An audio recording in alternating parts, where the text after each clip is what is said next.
శ్రీ మహాగణాధిపతయ నమః. గణపతయే ఓం గణానానంతవా గణపతిగం హవామహే కవిం కవీనా ఉపమస్రవస్తవం జ్యేష్ఠరాజం బ్రహ్మణాం బ్రహ్మణస్పతమానుసృణమనోదభిస్సేదసాధనం. శ్రీ మహాగణాధిపతయే నమః. ఆవరామభర్తారం ధాతారం సర్వసంపరాం లోకాభిరామం శ్రీరామం భూయో భూయో నమామ్యహం. మీరందరూ మనమందరము పడుకునే ముందల మనకు ఎలాంటి పీడకలలు, చెడు ఆలోచనలు, భయాలు రాకుండా ఉండాలంటే పడుకునే ముందు ఒక 2 శ్లోకాలు చదువుకొని పడుకుంటే ఎలాంటి భయాలు కానీ పీడకలు రావు.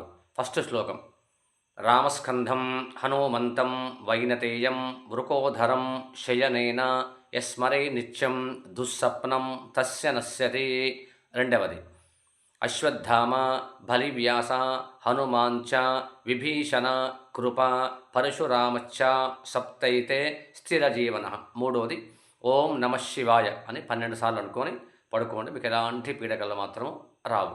శతమానం భవతి శతాయ పురుష శతేంద్రియ ఆయుష్యేవేంద్రగే ప్రగతిష్టతే సర్వతో జయమంగళం.